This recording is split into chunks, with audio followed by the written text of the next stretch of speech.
Hello friends, welcome to my channel Web Techie. I am Sudhakar Reddy here. This video is a CSS part 2 of CSS series. Friends, before proceeding to the next topic, please subscribe my channel, click on bell icon there and share my videos, like my videos, comment my videos, and let us continue for the topic. Thank you. How to write the CSS? That is a question comes here. Where to write the CSS? We can write this CSS in different ways.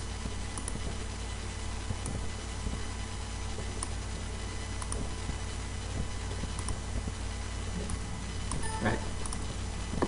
So we can write this CSS in three ways. One is internal CSS. That means we are going to write CSS inside the HTML file. So and we will save that file as a HTML file only. And next one is we are going to write CSS externally.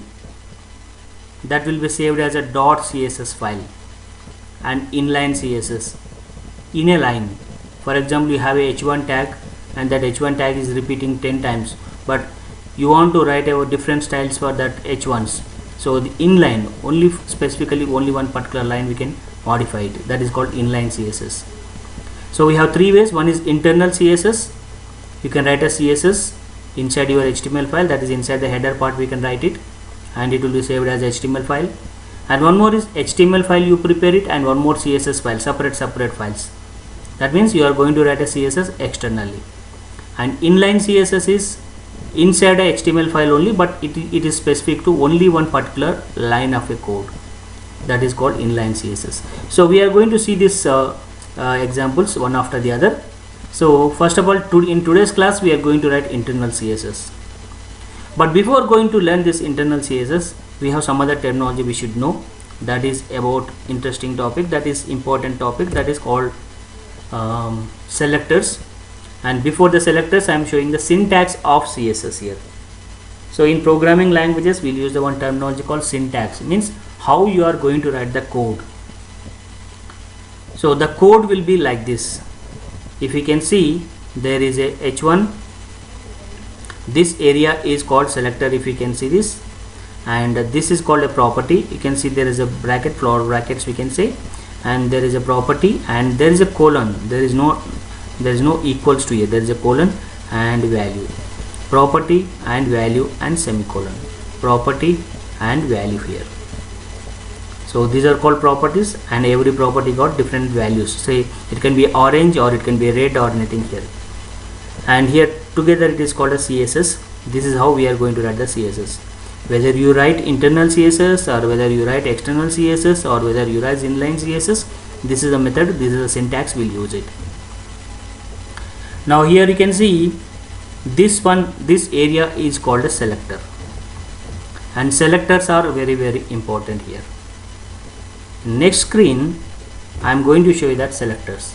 We have different way of writing a selectors, but some of the selectors I mentioned here. One method is called tag or element selector. Some people will say it is a tag selector, some people will say element selector, or some people will say it's a basic selector. Next one is a class selector, and one more is ID selector, compound selector, pseudo selector. Like that we have many other selectors which will come back later.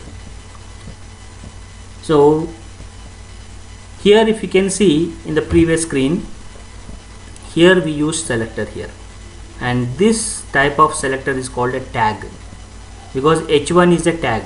Though we don't have that less than symbol and greater than symbol here, it is a selector. If you use h1, if you use HTML tags here, that is called a tag selector or a element selector. That means this properties is going to apply it for a color. This property is going to apply alignment for h1. So wherever h1 is there, if h1 repeats 1000 times and 1000 times, these properties will be applied. If it is repeating 3 times, as per our example, 3 times you are going to get this. So you may get a doubt here, that is, but a one h1 you want to change it to the some other values, that we'll discuss it, don't worry. Okay. right? So h1 here we are getting this, and this entire line is called a declaration. And don't forget to use a semicolon, because semicolon is important. If you are not writing a semicolon, the next code may not work it properly. So the syntax should be like this only: property and value.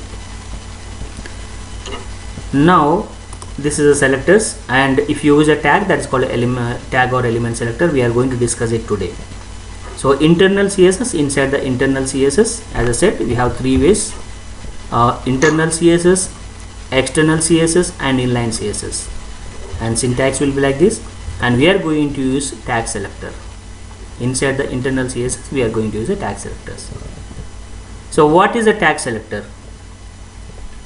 It says that tag or element selector, the tag selector is used to redefine existing HTML tags. For example, h1 is there, h1 got its own property, right?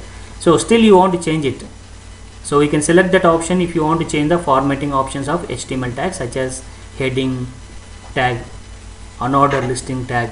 So all these properties we can change it. Color we can change it, font we can change it, alignment we can change it. By default for HTML there is a alignment is left side alignment is there, that I want it right side alignment or left side center alignment. So we can use that selectors here. So let us start writing a code, then you'll understand it what exactly I'm talking about.